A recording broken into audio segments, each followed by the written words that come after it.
Welcome back to the Secret Society of Strangers podcast. This is going to be our part 2 of the Book of Enoch. I'm here with Josh and Jen, my lovely co-hosts. What up? Co-hosts with the mosts. Oh, hostess with the mostesses. All right. So before we start, I want to get something out of the way real quick. I want to just give a quick thank you to everyone who is subscribed. We reached our benchmark. We made it to 100 subscribers on YouTube. Seems minuscule, I know, but it's important to us. It means a lot to us that people are tuning in. If you're listening right now and you don't watch the YouTube, we appreciate you as well. Just make sure you subscribe. Give us 5 stars and rate us on Apple Podcast and Spotify. I think one of the times I called it iTunes. You see how old I am. Rate us on iTunes. Rate us on iTunes, everyone. Yeah, and if you haven't already, please subscribe, follow us, turn on your notifications bell. Hit that little that little bell thing. All right. So, like I said at the top, this is going to be the part 2 of the Book of Enoch. So if you were not aware of that and you haven't listened to part 1, go back, listen to part 1, come back, and you'll be all caught up, and we'll wait for you in podcast time. Yeah, because we won't do it in real time. Society? Strangers in society. Strangers on the internet? The secret. Strangers. Society. Oh, welcome, stranger. Secret society.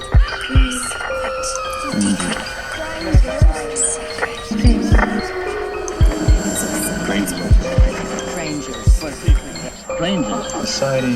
Welcome to the secret society. Strangers? All right. So when we finished up with part 1, we kind of left at the Nephilim and their whole origin story. If you don't remember, the Nephilim were the fallen ones described as part human, part divine. There's actually another book that was found with the Book of Enoch called the Book of Giants. And they're actually described in there as being of immense size and strength and being extremely cruel and violent. Yeah, so like these creatures, they're pretty much just torn between divinity and humanity, and they just don't have a home in either camp. So of course they're just going to go insane, and then they turn on humans and torture anyone that they can find. And these Nephilim, they just need to consume so much food, because I mean, think about it, they're ginormous creatures, so like they've got really fast metabolisms and stuff like that. So of course, like I said, I think it was in part 1, it reminds me of that episode in Rick and Morty where they're all on this really tiny planet and they're just their regular sized selves. It's like one meal.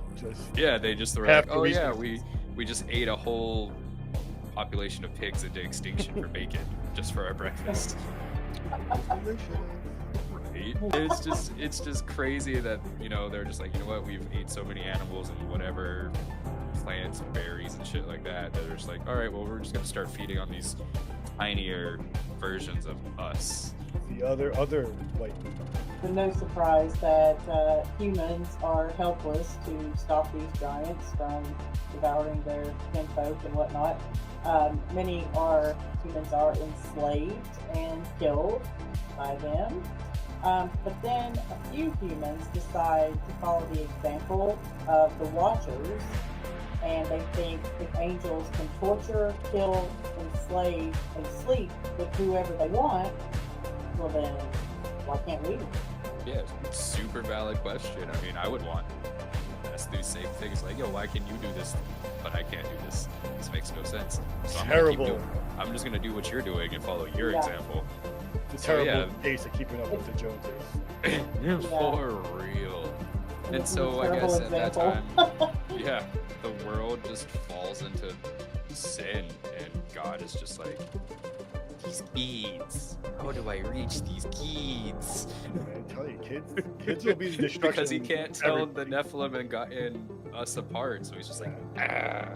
It's like dad when he's yelling. He's like, he goes through like the dog's name, like 3 kids' names, the wife's name before he lands on the kid he's trying to yell at. It's like Nephilim. Or God, the- humans up. God. The lot of you fall. Yeah, you know who you are. You know what you've done. So Enoch delivers the message to the Watchers and the Nephilim and all of mankind. Repent for their sins or suffer at God's wrath. But Enoch's warning, of course, goes ignored, and he goes back to heaven to plead with God to not destroy them. Please, Daddy, no, do not destroy them. They did so nothing wrong. And God's just like, nah, great flood, rain down, drip drop, drop top. The original Raining on these fools Thanos nonstop. snap. So yeah, God makes the decision that the earth has just become too corrupt, and he just needs to hit that hard reset button. Like, I bet you he didn't even go through start, reset, he just pulled the plug. Yeah, he did not check disk before turning off. Doop. Oh man, remember when you had to do that for like thumb drives and shit? Like you had to Remember- right click and eject. That shit The scars you terror as a when you would person. forget, you just ripped it out, and then you're like, God. Even worse, do you remember when like there wasn't automatic autosave? Redundant, but autosave, like when you were doing work and like you would get up and you'd be like, oh my god, I didn't hit save, and the computer's gonna go into like sleep mode and turn everything down. My homework, yeah. Pretty much. But yeah, so God just wanted to wipe out humans, angels, Nephilim, a whole lot of it, just be done. Etch a sketch, start over. Right. Except for one man and his family are spared. The only man that could not be corrupted and trusted to restart civilization. Enoch's great grandson, you may have heard of him, Noah. But the thing is, there's a lot more to Noah than what we have been told, and we're going to get all the details in the Book of Enoch. Yeah, but in Genesis, as most of us are aware, God appears to Noah and says that he's going to end the world. There's going to be a great flood that washes away everything living, and he's going to start it all over again. He commands Noah to build the ark and to take 2 of every species of animal upon the ark to survive the flood and create a new earth. Yeah, I mean, we all heard that story in like Sunday school, or regurgitated from some family member some way at a Sunday dinner or something like that. But the Book of Enoch, just like we said, just describes Noah's birth in great detail. And here's a passage on his birth. His body was as white as snow and red as the blooming of a rose, and the hair of his head and his long locks were white as wool, and his eyes beautiful. And when opened his eyes lightened up the whole house like the sun, and the whole house was very bright. So in my head, I'm just picturing like Cyclops from X-Men. He just opens his eyes and just laser blasts everybody. Everywhere. But like white, like a Targaryen, like white. Oh, hair, yeah. Targaryen. Like Targaryens meet Cyclops. They're scary. It's terrible. It's terrible combo. In the Book of Noah 3:1, Noah is described as beautiful with bright glowing skin, and from the moment of his birth, Noah could speak. Hold, please. Doesn't every parent say that about their kid? I once think they're you're born? right. And then So No, this is they're biblical really bias. smart for their age. And then you, like, as your kid grows up, you look back at those babies' pictures, like, oh my god, this thing was a fucking alien. Like, why does it look like that? Like, the day, like, they're born, like, they look weird. They look like E.T. They're all saggy and waterlogged, and they're just all like, "Wah!" It's literally E.T. Yeah, I know. Steven Spielberg did not get his ideas from the CIA or nothing. He just went to a nursery. Delivery room, just, Yeah. god damn, those things are aliens. I need to make a movie about this now! Noah's father, Lamech, panics. As one Lamech would. panic? Yeah. Lamech had been away during the time that Noah had been conceived. So awkward. So he knows that the child isn't his. And what's Cheating even worse, pussy. yeah, and Noah is radiating light. Lamech is worried that Noah is a watcher or even worse, a Nephilim. So, Lamech seeks counsel from his father, Methuselah. Also fearing the child could be a watcher, Methuselah prays to his own father, Enoch. Yeah. Could you imagine just like an angel, just like a watcher, just coming up out of nowhere, tagging it up, and then just flying away? I think I didn't even really ever think about it like that though. Like if your kid is born weird like that, like and you're not like you're gonna think it's a watcher. I mean, the kid's got glowing skin and radiant eyes. He's also sitting in a corner talking to his dad, like, "Hey, Dad, I'm not a What's watcher." Like that's exactly what you would say if you were. Yeah, If you were a watcher, that's exactly what you would say. Yeah. Deny, deny, deny. Yeah, right. I mean, it works for some people. At this time, obviously, Enoch has been in heaven for many, many years, but he answers Methuselah and says, Now make known to thy son Lamech that he who has been born is in truth his son, and call his name Noah. For he shall be left to you, and he and his sons shall be saved from the destruction which shall come upon the earth on account of all the sin and all the unrighteousness which shall be consummated on the earth in his days. Would you say that Noah would be the first immaculate conception before Jesus, and Jesus is just copying Noah? "Copycat." It could be.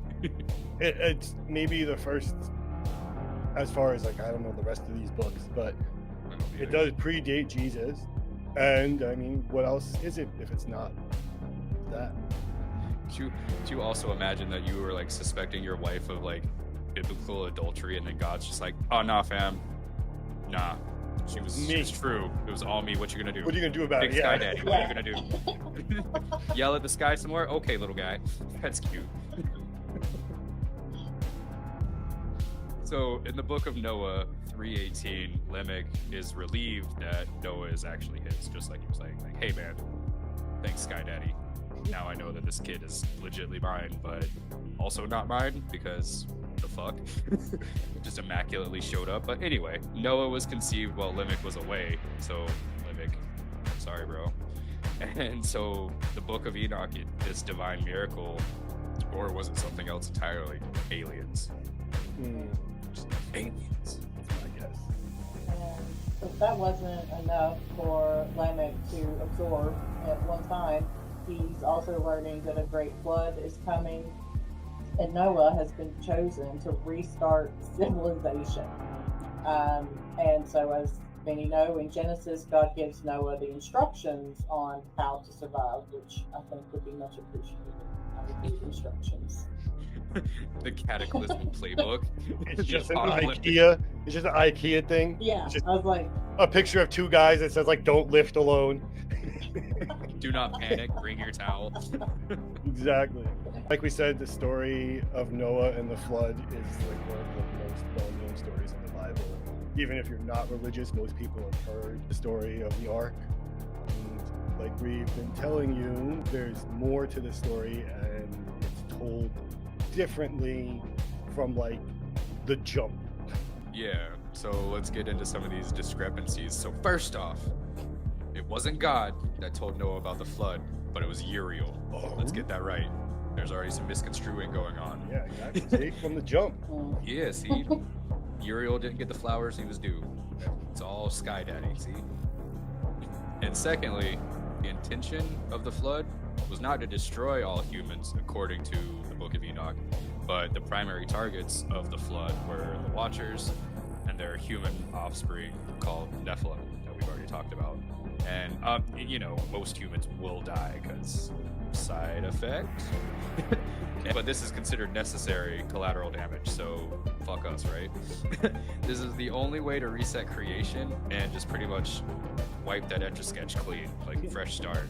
And so if some humans survive, great, and if they don't, it only really matters if Noah and his family live, like designated survivor.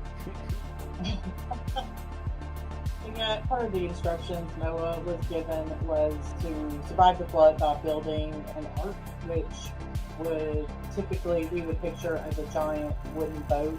Know that there is a supposed replica in Kentucky that you can go visit. I don't know anybody that has. I haven't, but I know it's there. So they're basing it on that too. So we'll see. Is that correct? I feel like out of everywhere in the United States that should have a replica of the Ark, I feel like it should be Kentucky. It doesn't. It It doesn't miss. it- Definitely. Yeah, definitely it fits. made perfect sense to me when they announced that project years ago. I actually, I do want to go like see that keep thing. the straight face. I'm sorry. I'm like, that makes no sense. Why in Kentucky do you have just a fucking Ark? Because why not? Where else would you put a boat? I don't know. And then like I think it was like 5 or 10 years ago, they said that they found part of the Ark embedded in some mountain in the Middle There East. is something embedded in a Yes. mountain in the Middle East that they have taken like LiDAR of, and they have. It's something. If it's the Ark, who the hell knows? It could just be like a boat. I mean, but that's true. Yeah. Like, if there was a great flood, that's where a boat would be. Maybe. Like, otherwise, I don't know much about boating, but I don't think boats go up mountains. No, that's like a crazy storm. Like you see, like the whales end up in the middle of like a field Right. in a typhoon. Who knows? So yeah, this Ark was supposed to be massive and multi-level, made from gopher wood. And God was just like, here's these blueprints, beep beep boop boop boop, into your head. Download. Yeah, pretty much. And it was like all Neo. dismissed. I need the specs for an Ark. Neo, you can now build a grade A Ark only if you're in Kentucky. Right. Well, the text is meticulous in its measurements. It's 300 cubits long, 50 cubits wide, and 30 cubits high. So I did a little research. I was about to say, what's a cubit? So I know you, what a rail is, and that is your forearm. Yep. Or L. So very similar. A cubit is an ancient form of measurement. It's based on the distance from the elbow tip to the tip of the middle finger. But there was no universal standard for the cubit, I was Yeah, 'cause thinking that everybody's can't be arm is precise. so right? different. So the exact dimensions depend on a bunch of variables, like your actual physical size, probably your region, and then also probably what you were working on. I'm sure, like, just like everything else, it's like a baker's dozen, but for some reason a dozen is normally 12 until it's 13. So there's probably like a mason's cubit that's 2 of these. Could you imagine, like, back in the day, it's like, oh man, well, I've got Lee's cubit, Jen's cubit, there's the Josh cubit. Yep. It's just each person has their own Yeah, cubit. yeah. Everything's just built all wonky and shit. We're going Josh style today, okay? Everybody, are we clear? Yeah, we're clear. This project specifically required Jen level cubits. Well, speaking of types of cubits, there are generally, as far as we know, 2 main types. One is about 18 inches long, and the other one is 20.4 inches. So, going off these 2 types of measurements, if we went off the 18-inch cubit, the ship or the Ark would have been 450 feet long, 75 feet wide, and 45 feet tall. That's still pretty decent for a wooden ship built by people that didn't have power tools.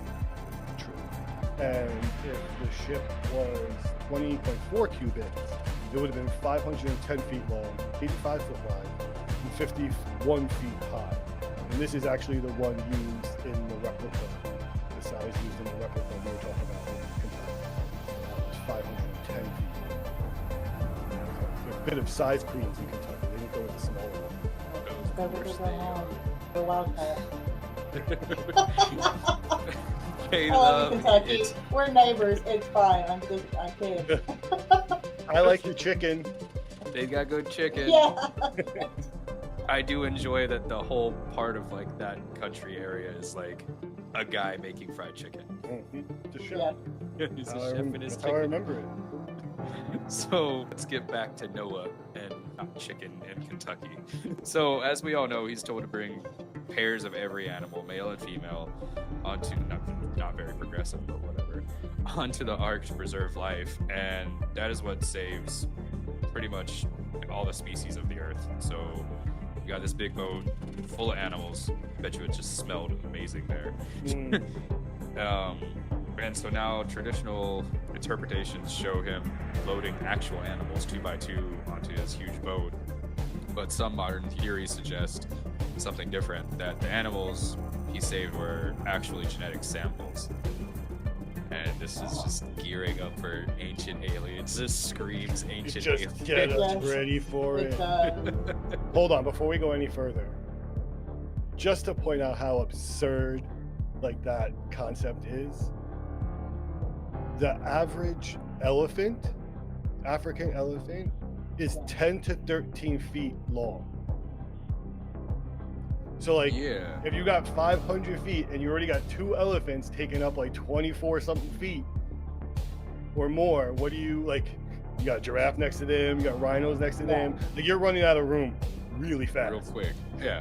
I mean, at least you don't got to worry about like the aquatic life, because you're like, oh, it's just gonna be flood anyway, so they're good. They don't need shit. Yeah. But yeah, you've got your elephants, giraffes, rhinos, hippo, like all your big creatures. Not to mention, I know this is silly that we're taking this apart, but not to mention, like, you got like a lion on the boat with like chickens. And, Yeah. like, So how just- are all these animals pigs. docile? Yeah.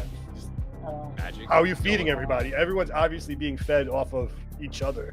Yeah, and I Yeah. don't think all these animals eat straw. Correct me if I'm wrong, but No. lions, the king of the fucking jungle, it hunts. Pure carnivores. Yeah. But yeah, so yeah, if he was out there just taking genetic samples, like, that would make more sense. And then he just has like a giant reliquary of Yeah. animal DNA. So like, what's he taking? Blood? Just a little skin tag here and there? I don't know, man. But that's still, that would make more sense than having every animal on a boat. But here we are dissecting a biblical story, though. It could have been a magic boat. It could have been the TARDIS. Could It's have been. bigger on the inside. True. The TARDIS could fit all the animals. I've never heard or really dove into, I suppose. Although it has always been, kind of interesting to me. 'Cause I thought, well, I mean, you're God. Why couldn't you just like poop them back into existence after the flood? Yeah. That was always didn't have my that autosave. I was Yeah, like, no, why would see. you do all that? He didn't have autosave and he let the computer go to sleep. Yep. He didn't remember all the patterns. He's like, God, do I mix the Y with the X or the X with the Y? I And then don't that's how we get remember. a platypus. That was the first one attempt and he gave up. He's like, oh, He's like, you know what? Nah, I can't. I don't know what I did here, but Whoa, I do whoa, not whoa. like this. Yeah, so with that take, that would mean that the Ark was not just a big wooden boat, that it was a much more advanced vessel and had like biological storage for these DNA samples potentially, or the genetic codes of each species and male and female pairs, essentially creating like a library of life, if you will. Yeah, so essentially, I picture like a giant, like database or like some kind of like archive of DNA, which is clearly smaller than an elephant. You would essentially be able to hold all the world's creatures' DNA on a boat that was 500 feet long. I mean, if we can do it with a seed bank in, what is it, Scandinavia or Norway or something There's like that, two of I think we could do that with DNA. Well, if Noah did, and Sure, we are somewhere. yeah, Sure, there's like a human genome saving thing somewhere. that would be weird. It's like all of humanity just got wiped out, and then all of a sudden, like, lights kick on. It's just light, and then it's just a vat, and then it just automatically like grows a human. Ooh. Ugh. That'd be really weird. That And sounds like a so- really cool movie. Like I would watch I feel like the I could fuck out of expand that on movie. that. Or like a show, almost like Severance, but you get to see the end of the world, and then, like you said, you just see the lights kick on. And there's all these all these people coming back to life, trying to figure out like what the fuck is the purpose. And you get to watch them like create religion again and all this shit. Like, that'd be fun. Ooh, yeah, I'd pitch that to HBO Max. So yeah, but like think about it. If an advanced civilization, divine, NHI, reptilian, interdimensional, what have you, wanted to save us from, global disaster, it would make sense to transporting genetic material would be the more efficient way than loading a massive ship with 2 of every physical creature on a planet. And it's just like, this could be the way the Ark story appears so similar in different cultures, because it's the memory of something far beyond what we could imagine at the time. So our brains were the brains of, Noah if he was a real person, and all these other people in the Book of Enoch and the Book of Noah and the Book of Genesis and all that shit, if they couldn't wrap their head around it and they were just like, oh, well, what we actually saw was a giant wooden boat, but in reality it was like one of the Tic Tacs or, you know, something that we've seen in our time. Also, just think about, like, so this thing does happen, and then Noah and his family have to explain to anyone who survived afterwards. So they've been sitting in this, like, technological, like, asylum, and, like, people have been suffering, so they don't have education, they don't have any of this stuff. Then Noah's got to, like, walk the earth and meet these people and be like, all right, guy, so I took 2 of every animal. And the guy's like, wait, how'd you do that? And he's like, no, they were really small. Like, how would he explain DNA to, like, essentially a caveman? Oh, I got you. He would just take his hair, pull it, and be like, DNA. Yeah, like, it's just like us. Like, we're sitting here trying to understand, like, in some of our other episodes or, like, side quests, alien technology. And we are basing it off of technology that we know. Yeah. Like, okay, so you're a ship made out of light. What makes light? Like, I don't know. Like, so it just can only be referred to as things I've seen that are light in my reference, which is exactly probably what we would try to explain if this were some kind of technological thing other than an ark full of actual animals. That's a very interesting idea. It does connect with the other flood myths that are found worldwide. Many cultures describe a great flood, often with just one survivor or a small family who carries life forward. In a little bit, we'll take a closer look at some of the most famous flood stories from other ancient cultures. There are so many, all around the same time. It's such a weird thing. But first, more aliens. You can never have enough aliens. You can never have enough aliens. Like we mentioned in the first part of this episode, we kind of theorized that this potentially could have been the first, like, alien encounter / abduction. And if you need a quick recap, so Enoch's initial contact with the divine was in his village, where the village was interrupted in the middle of the night by an extremely loud sound that reverberated through the people. They were able to feel it, but it wasn't thunder and it wasn't wind. It was nothing that they could name. They all came out of their homes and they see this glowing light. The light then starts to descend towards Enoch and the village. Enoch hears a voice telling him not to be scared. Amongst other things, we find out that that divine voice was the divine creature Uriel. Uriel then takes him on his journey. Yeah, I think Uriel is an angel. This angel, celestial being, angel. Yeah.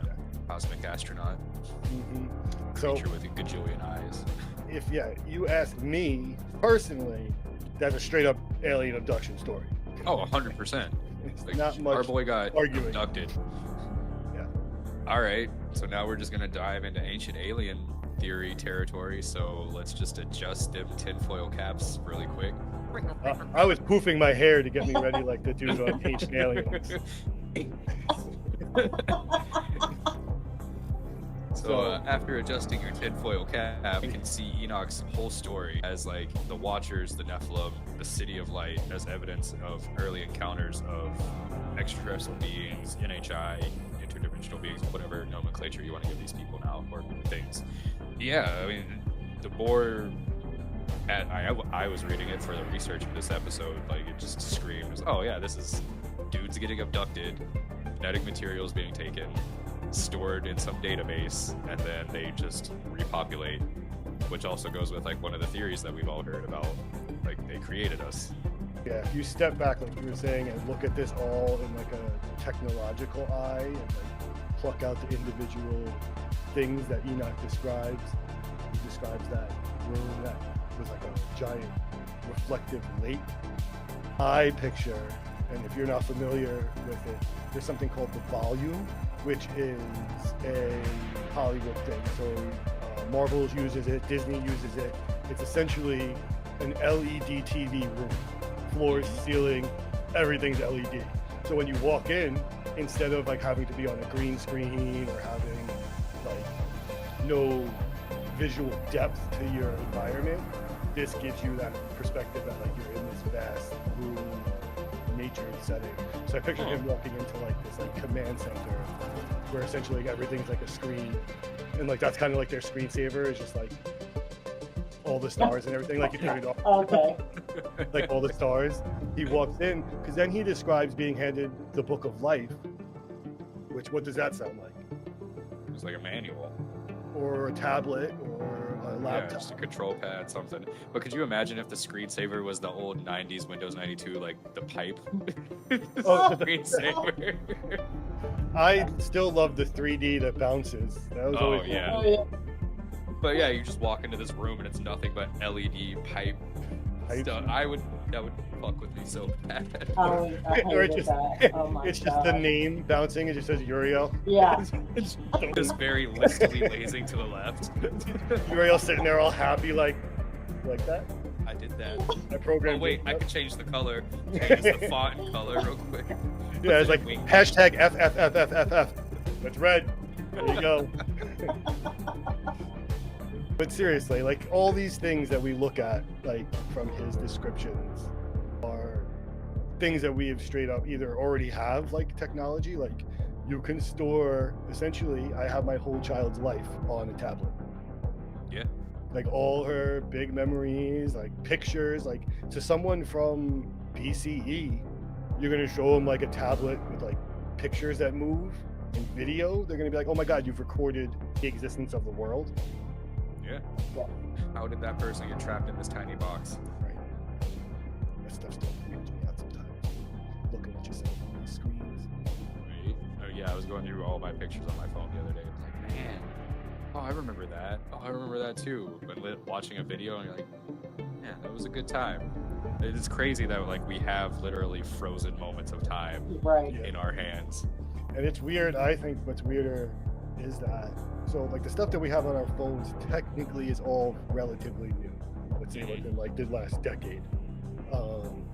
Then you go back and you look at like VHS from like the 80s or even man, yeah. older, and like you're instantly brought back, and like I remember what that room smells like. You know, I remember that Oh, guy's yeah. like shirt. I remember my shirt. Like I'm like I couldn't imagine what it was like growing up not having memories like that. Yeah. Have to commission someone to paint you. Yeah. You just stand there for hours on end. I would hate it. That'd be the worst. My ADHD would fuck with a painter forever. It just, Constantly if doing the original robot arm. Picasso was me trying to sit still. Yes. All right, but most of you guys that are listening to our show get the point. Like, if you didn't have context for what extraterrestrials were or alien technology, it's real simple to see how you'd have to write it down as you know it. The life, tablet, all in all. But the interesting one we get to, we kind of touched on, is the Nephilim. So that ancient alien aspect of things is the linchpin in ancient alien theory, is that somehow we are hybrids. They created us for whatever reason, whether it be work, food. You know, just like the Anunnaki, like they created us to be slaves and stuff like that. But you forgot something. Some ancient astronaut theorists suggest. I didn't say it at the top. Now nothing I said means anything. Damn it. How can I take you credibly now? Wait. I'm not saying it's aliens, but it's aliens. There we go. Now you brought me back in. Now I just need instead of where it says Lee, I just needed to say Lee, professor of studies at DeVry University. Wrote one paper on aliens, never published. Dictated, not written. Absolutely. Yeah, okay. Let's talk about some of these myths, these flood myths, Yeah, because aliens is such a dangerous topic for us. it really is. Okay, so let's talk about some flood myths from around the world. We've got, the first up, we've talked about the Noah flood myth forever. Now we can talk about Mesopotamian epic of Gilgamesh, which technically is the first written story, I think. I think I'm gonna make a super reel of Josh saying Gilgamesh. Gilgamesh. Yeah. It says it like every other episode. For some reason, this guy comes up and It it's shot. ties back. Yeah. It's the beard. It's my bearded brother by DNA and history. Maybe you're like his 100th son. I would be okay with that. Then I would be an alien-human hybrid. So his story, it's one of the earliest known flood myths, and it features a character named... Oh, fuck me. I can't wait for this. Sure, I'm just gonna call him you. I'm just There gonna we call go. him you. That works. That's totally fine with me because I'm not trying that either. I will butcher this. Euphemism. That's what I think it looks like. Euphemism. Utnapishtim. All right, cool. Utnapishtim. He builds this massive boat. Thanks, Jin. He takes animals and his family and survives the flood that wipes out humanity. I couldn't say this guy's name to save my life, and his story was 2 sentences. His boat's coming by and you can't say his name. You're like drowning. God! We then have the Hindu story of Manu, who is warned by a giant fish that the flood is coming. The fish instructs him to build a boat, gather seeds of all living things, and his boat, just like Noah, helps repopulate the earth and helps everybody survive. So, can't leave out the Greeks. In Greek mythology, we find the story of, oh damn it, I shouldn't have made fun. Deucalion and Hera, and when Zeus, like that one, decides to flood the world to cleanse it of wickedness, these two build a chest to survive the floodwaters. And they're ultimately the only survivors tasked with repopulating the earth. Sensing a theme here. It's a lot of work. I feel like Zeus should cleanse himself. That dude does some pretty wicked shit on his own. He He doesn't need to does. reset the does. world. This is a terrible role model, in my opinion. For real. Most of them, isn't it? All the Greek gods are like gods behaving badly. Oh, They're all doing the they're- wrong thing. Yeah, So pretty much. sketchy. Hades takes Persephone. Fucking like Hermes does some weird. Yeah, they all do like fucked up things to people. Yeah. On the whim. We gotta reset everything. New batch of people. So now we're gonna take a trip down to South America way, and there's an Aztec myth of the Cox and the Quetzalcoatl. I'm There you fucking go. that up. I am so sorry. Everyone correct us in the comments. I want everyone Yes. just to rip us apart for not being able to say any of these names. These uncultured swine. Uh, Anyway, so according to the Aztec legend, the flood wipes out the world, leaving only Cox and the Quetzalcoatl, or catch him by the nose, I don't know, who escape in a hollowed out tree. After the waters recede, they become the ancestors of mankind. Catch a weasel Catch a weasel. by his tail, and yeah. Oh wow. And thank God, finally, last one, we have the Chinese story of Nuwa. Oh, at After least you got a catastrophic easy flood, word. The goddess Nuwa repairs the sky. I did. I can't stop laughing. So, goddess Nuwa, with the head of respect, she repairs the sky and the land using stones and soil to stop the flood. Very smart, engineering. We cannot do anything. I am off the rails now. Girl the royal, boss at the it. royal we. She created new humans and life was restored, okay? That's the point. After she Jen was going the and girl taking boss. credit for restoring mankind. Yeah. So as we can see, each of these myths, they follow a similar pattern. World floods due to us being dickbags or some sort of imbalance. But they select a savior, that person's warned in advance. After the flood, life is restored. These flood narratives are pretty much universal, like copy-paste, but slightly different variations. And it's just like a collective memory of some ancient world-changing event, essentially. So there are actually a lot more flood stories if anyone's interested in going to look them up. Maybe you have a better time reading the names on your own. But I plucked some of these out because they kind of span the globe, and I find it really interesting at a time where we supposedly didn't have all this intercontinental communication. very similar stories are appearing at the same general time in humanity's history. If you're interested in that, I definitely suggest looking up more of the flood myths, because they're suspicious to say the least. They're suspicious, fishy, and they're just out there. Super sus, Super my daughter would sus. say. Oh man, I would love to read a version of the Bible that is like in our lingo and like what we use now, instead of like thee, thou, and thou. And Like, Judas, oh, yo, so God was up on the mountain, right? Telling his sermon to his peeps. My I wash husband my has feet. a superhero Bible, and so it's basically like in comic strips Oh, for his ADHD nice graphic brain. novel. Yep. Yeah, thank that's you. interesting. Yeah. So there probably is a version out there. I mean, I certainly don't use the King James Modern version. slang. If I ever opened up a Bible and it said skibbity dibbity, I would just close it and be like, you know what, this is still not for me. Like you were saying, this kind of wraps it all up, because if there were some kind of advanced civilization, you would imagine that they would individually contact the separate civilizations, give them each whatever technology they needed to survive. But that would have to be done in different ways depending on the civilization, if that makes sense. Mm-hmm. Like, if you're not a man in the sky, God-fearing type of civilization, maybe a fish can come to tell you, and you listen more because you're more in touch with nature, and you're taking your signs from your environment. Sky Daddy, like Josh likes to call it. Big Sky Daddy. I did like that one myth, the Hindu one, where they took the seeds instead of like animals. That was pretty interesting.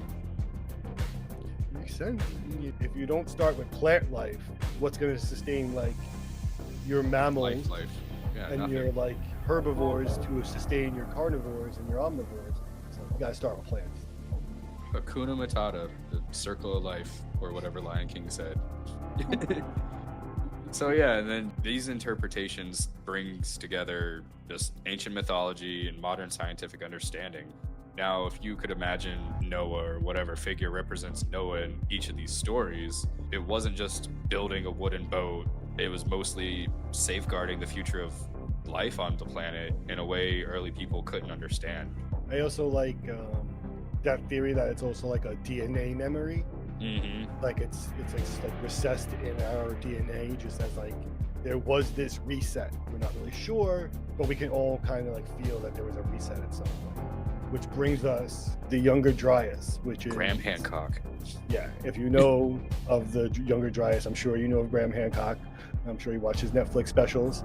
The Younger Dryas is a event that we have a name for, we have a time period for, and we have some effects for, but no one really can tell us why it started or what it was exactly. So the Younger Dryas, that is a period that occurred roughly 12,800 to 11,500 years ago, during the end of the very last ice age.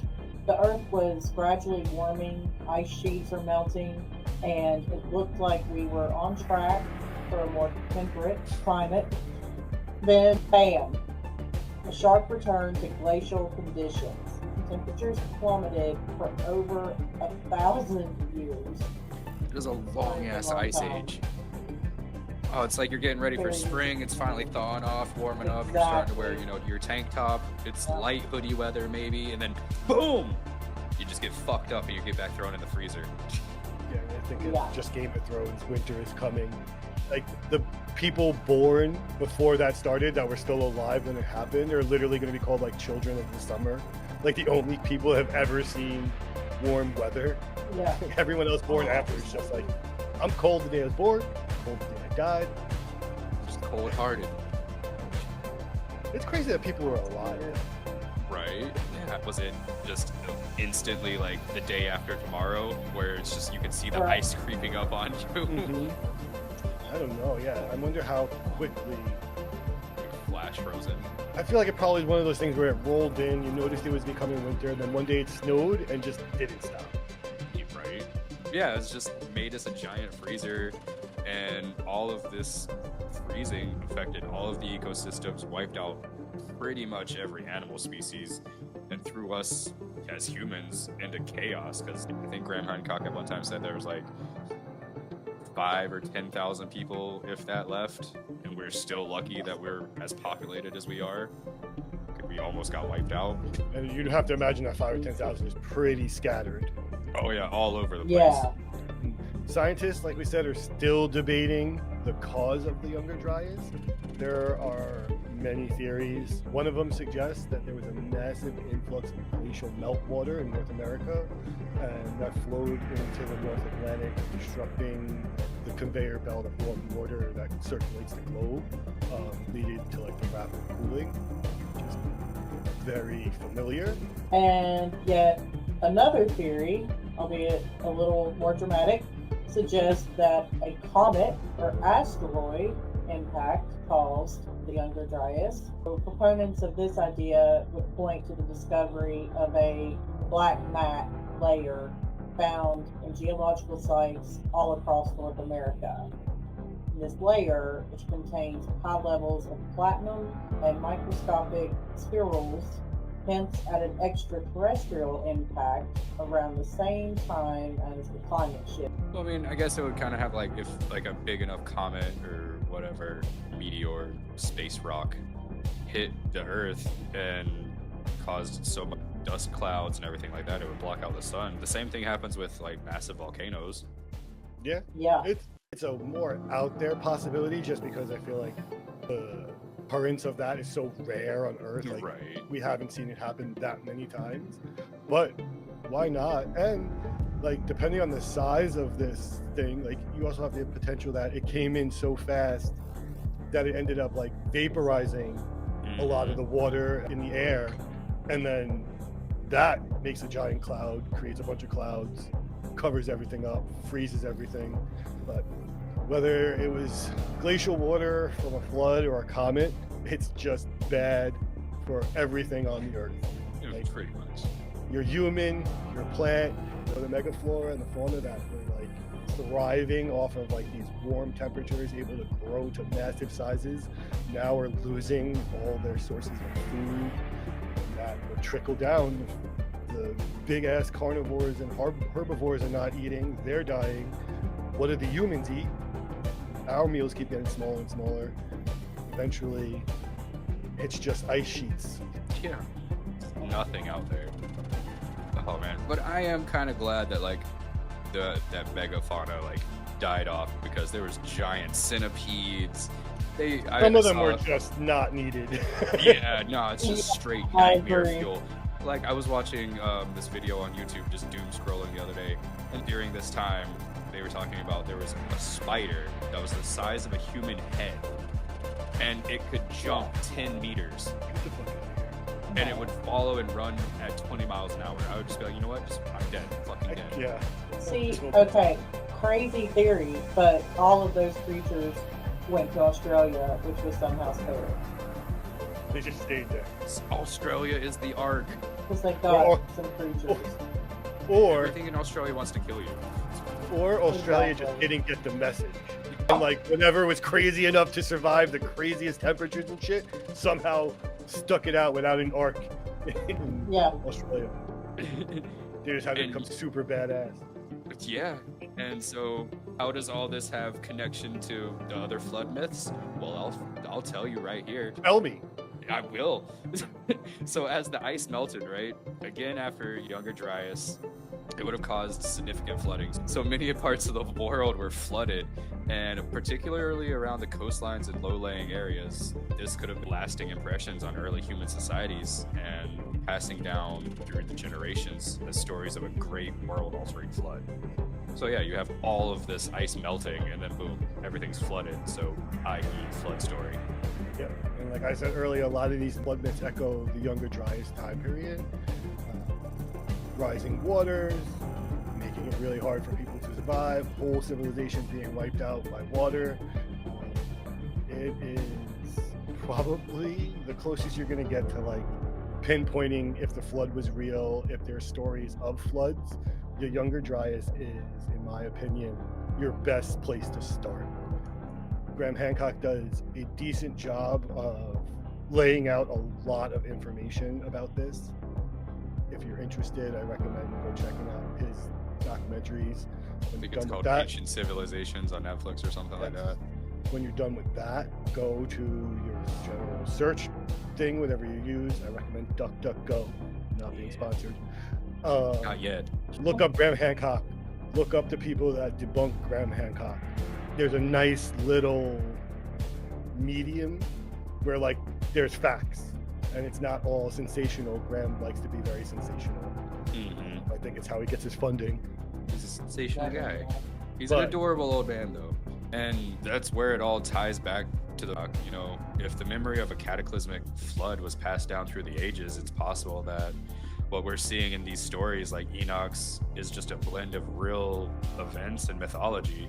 Like, imagine how powerful of an impact of a reset like the Younger Dryas would have been to early humans. And you would have to imagine if your civilization is built on a religion and like a sense of like piety, you're gonna feel guilty and you're gonna feel like this is because of something we did. This is like a punishment of some sort. Like, why else would the whole entire world be wiped out? Right. And so, I mean, we're also not saying that the Book of Enoch is a scientific document by any means necessary, like at all. It's just that there's fascinating connections between ancient flood myths and scientific record of these real world events happening, like the Younger Dryas. It's just one more piece of that great puzzle that we're trying to understand how these stories might have originated and evolved over time. And who knows, maybe it was just like a really intense game of telephone and just handed down through different tribes and peoples. I mean, that's essentially, I think, what all these things end up being, but I love that we get to look for the little kernels of actual fact, because someone wrote this stuff down at some time and it meant something to them. Yeah. So now that we've talked about the past with, you know, the Book of Enoch, let's get to some of his prophecies and the apocalypse. So yeah, the book doesn't just dwell on the past, it also takes a dramatic leap into the future with prophetic visions. Enoch sees the end times, which would be a day of reckoning where the Watchers, the Nephilim, and the wicked among humanity face divine judgment, divine wrath, and retribution. And this version or study of the end days had a massive influence on early Jewish and Christian ideas about the apocalypse and final judgment. You know, then you've got like the Book of Revelations, Rapture, this beast of seven heads or whatever the fuck. Yeah. What interesting / terrifying is how detailed Enoch's apocalyptic visions are. He describes a cosmic courtroom where the Most High sits in judgment, surrounded by angels. The workers who defy their heavenly duties are sentenced to eternal torment. And not just them, Enoch describes the fate of wicked humanity as well, with vivid imagery of fire, destruction, and separation from divine grace. Even worse than when your parents look at you and they're like, I'm disappointed. That's pretty Now imagine your parents to like flood you out of your house and set fires. Yeah. Flay you alive. Forever. Yeah. Yeah, but it's not always doom and gloom though. So Enoch's visions, it also included a restoration for the righteous. So, you know, rapture. You know, if you do good things, you're gonna get raptured up to Sky Daddy. And he describes a time that when the earth will be renewed and the wicked will be removed and the righteous will live in harmony with divine beings. And it's like a complete cosmic reset, but one that brings peace and order. So yeah, he's just like describing the rapture, essentially. And so at the center of this judgment and restoration is a figure called the Son of Man. In Enoch's vision, this mysterious figure is portrayed as a divine judge chosen by God to preside over the judgment of humanity. For early Christians, this figure seemed to foreshadow Jesus Christ, aligning with the concept of Christ as the ultimate judge of the living and the dead. Right, so like you were saying before, Josh, it's pretty crazy. This story is a lot like Jesus' story of the Immaculate Conception. I still think Noah is the OG. Yeah, I do think so too. But then you also have this like savior character Mm-hmm. who obviously just literally sounds like Jesus. It doesn't sound like they changed much with the name, and I think it's kind of wild that again they get away with it. I think it's wild they get away with it. I think it's what it is. It's that like no one was able to just look at another book and be like, wait, 25th, that's a pagan holiday? Do we know that? No, just keep it. Just Yeah. keep it. Just keep it. Nope, definitely born. Yeah. Yep, Jesus' birthday, 25th, done. I know. It's so weird. Like in the Gospel of Matthew, Jesus refers to himself as the Son of Man multiple times, and it just seems to be this title that links directly back to Enoch's vision.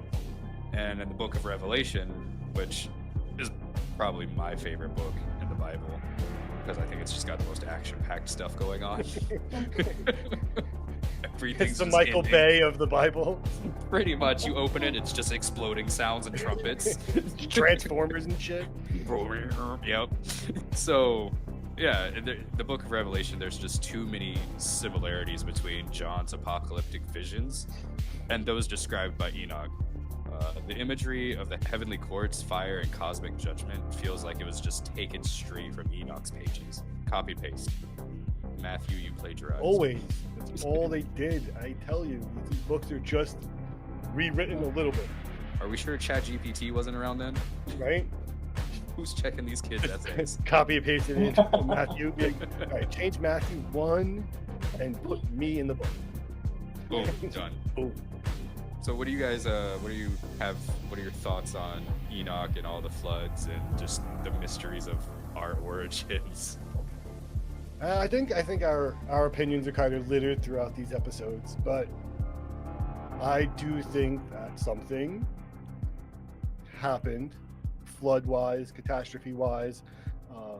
Whether there was a before that like prophecy type thing, or if that's just like a comfort to humanity to know, like, to be up on the game before it happens. But yeah, we knew it was going to happen. But the after, I think, is undeniable with the Younger Dryas, with the massive geological mapping we have of like the different layers and how you can see the water erosion and different timelines. I think it's pretty hard scientifically to deny some sort of cataclysmic event. I think just humanity's really good at telling stories. And I think these stories are a combination of not being able to understand the world around you, as well as preserving memory for the future, and I think also a little bit of self-therapy to like make you feel like there is some kind of understanding in a world that you definitely don't understand. Yeah, just trying to wrap your head all around it, make sense of it all. What about you, Jen? Yeah, I think that my stance is that religion is man-made completely. I don't think that was ever part of God or Sky Daddy, which I love now. Sky Daddy. I don't think that was ever part of the plan. I think it was just yet another thing that got corrupted by us and our inability to get along and be normal sometimes. So to me, the story of a great flood all across different civilizations, to me, I still see that as possible as a Christian, just because God didn't have these individual things for people to look up to. I think it was more of a meet you where you're at. Why else did he create such different parts of the world that look so vastly different in their ecosystem and just the way people had to adapt to survive? Obviously, if you're in a more metropolitan area, even then, in Alexandria or somewhere, your life's gonna look a lot different than somebody in Brazil who is in, maybe living in the Amazon or whatever. So to me, it still makes sense that he's gonna make it make sense to everyone, as was promised. Everybody would have a chance to be a good human and not kill, rape, steal, carry on Still all try. things that lead to, Just don't So that's be a my, dick. kind of, I mean, honestly, it's not that hard. It's not hard. It's not. But What about you, George? others, yeah. I think there's a lot of things that we, as the human race, do not know. And like you said, Lee, we like to make up stories and try to wrap our head around things that we don't understand and try to take context clues from things that we understand to give it some sort of credence and like, okay, rationale and explanation. But in reality, we have no idea. And everybody's going to talk about their own opinion until they're blue in the face, until there's undeniable fact or proof that is found. They're like, oh no, all this is true. Or not. Maybe one day. It will be wild one day if some kind of alien or divine being comes down with like an original text of the Bible that's not all fucked up by man and it's like, guys, it would like directions right here. Everything was here. One job. It's wild. I do love the alien theory, of course. Yeah. It does make more sense than not at this point. It does, especially with the current landscape of the world. But is that our modern brain doing what their brain did? Maybe. Exactly. It goes round and round. So much because like that is the next thing humanity is waiting for, like the next big jump in technology and consciousness. Like that's like they were waiting for the next sign from God. Like and so when these things happen, they were like, oh, there it was. It was the light. I don't know. Let us know what you guys think in the comments. I hope you guys enjoyed our first official mainstream two-parter. Yeah, it was a lot of fun. And if any of you listeners have any other stories you want us to cover or things you're interested in, let us know, put it in the comments. Or just email us at SSOSpodcast@gmail.com. Like I said, thank you guys for 100 subscribers. We appreciate it. We do just love doing this, and we really means a lot. Yeah, someone's out there enjoying it too. Yeah, just give us, rate us on Spotify, whatever you think is fair. I mean, obviously, if we would like to see 5 stars all the time. 5 fucking stars every time. Yeah, no other button. Not a problem. Email first. There's no other button except the 5-star button. You can't click those other stars. Don't be silly. Those other stars are just inconsequential. Yeah. They're made up. It's just like nobody's going to ever order the medium, but you can order the large that's slightly bigger. Yep. But like I said, if we fuck something up, if you guys have some corrections for us, comments, email. Yeah, some friendly criticism, We do not claim to have all the answers or know all the things. We simply research and report. Yeah, we're like the news. Better than the news. Yeah. Because I don't have an agenda. I'm not here telling you that Enoch is the guy. Nah. We just report the weather. We don't give you the news. All right, strangers. That's enough of our rambles. Bye. Keep it strange. Bye. Thank you for listening.